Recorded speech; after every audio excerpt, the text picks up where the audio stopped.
कभी राजगढ़ नाम की रियासत थी जहां सूरज ढलने से पहले ही शंख बज उठते थे और हर गली में महाराजा वीरेंद्र सिंह की जयकार होती थी।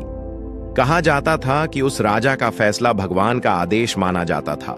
ऊंची मूंछें, गहरी आंखें और राजसी रौब, पर उसके चेहरे पर हमेशा एक साया रहता था, जैसे भीतर कोई राज छिपा हो। महल की पश्चिम दिशा में एक पुरानी हवेली थी जिसे लोग शांति निवास कहते थे, पर वहां कभी शांति नहीं थी।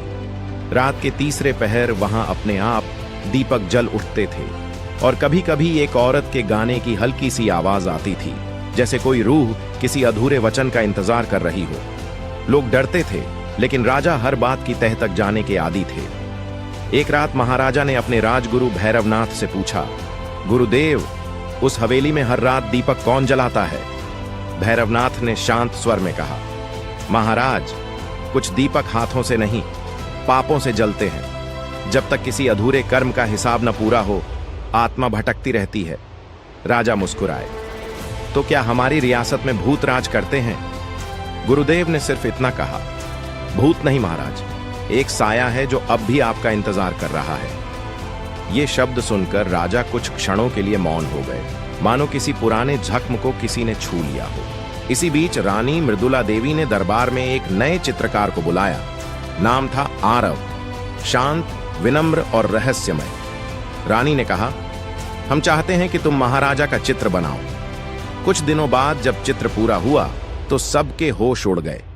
उस चित्र में राजा वीरेंद्र के पीछे एक स्त्री की धुंधली परछाई दिख रही थी, सफेद साड़ी में, सिर झुकाए, जैसे कोई प्रेत पीछे खड़ा हो। राजा ने गुस्से में पूछा, ये कौन है? आरव बोला, महाराज, मैंने नहीं बनाया। पर जब रंग बिखरते गए, चेहरा अपने आप उभर आया। उस पल महल में सन्नाटा छा गया। राजा ने उस चित्र को तुड़वा दिया, पर रात को जब वो अपने कमरे में पहुंचे, वही चेहरा खिड़की के शीशे में झलक रहा था। अगली रात राजा ने तय किया कि वो खुद उस हवेली में जाएंगे। आधी रात का वक्त था, आसमान पर बादल थे और चांद आधा छिपा हुआ। राजा ने मशाल उठाई और अकेले हवेली की ओर बढ़े। जैसे ही उन्होंने अंदर कदम रखा, दरवाजा अपने आप बंद हो गया।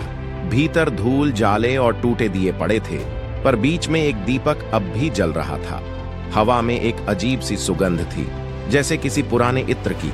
तभी पीछे से किसी ने पुकारा, राजा वीरेंद्र।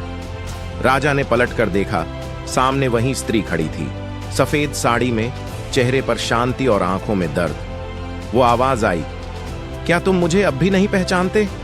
राजा की सांसें थम गईं। सावित्री, उनके मुंह से नाम निकल गया। 20 साल पहले सावित्री राजमहल के बाग में काम करने वाली एक आम प्रजा की लड़की थी।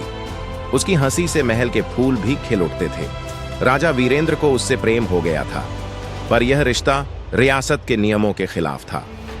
महारानी मृदुला देवी ने जब यह बात जानी तो सावित्री को महल से निकाल दिया गया। कहा जाता है कि जाते जाते उसने सिर्फ इतना कहा था, राजा साहब, जो प्रेम आप छिपा रहे हैं वही एक दिन आपके राज को निगल जाएगा। कुछ महीनों बाद सावित्री की मृत्यु हो गई, पर किसी को उसकी लाश नहीं मिली। अब वो उसी हवेली में खड़ी थी जहां कभी उसे बंद कर दिया गया था। राजा की आंखों में आंसू आ गए। मुझे माफ कर दो सावित्री, मैंने डर में सब खो दिया। सावित्री की आंखों से भी आंसू बह निकले। उसने कहा, महाराज, मुझे तुमसे नफरत नहीं, पर इस महल ने मेरे प्रेम को श्राप बना दिया। अब मैं सिर्फ सुकून चाहती हूं। वो धीरे धीरे पीछे हटने लगी। दीपक की लौ तेज हो गई और फिर वो हवा में विलीन हो गई। दीपक बुझ गया और राजा अकेले रह गए उस हवेली में। अगले दिन जब सैनिकों ने हवेली का दरवाजा तोड़ा तो वहां न सावित्री थी न राजा, बस दीवार पर एक नया चित्र टंगा था जिसमें राजा और सावित्री साथ खड़े थे, मुस्कुराते हुए।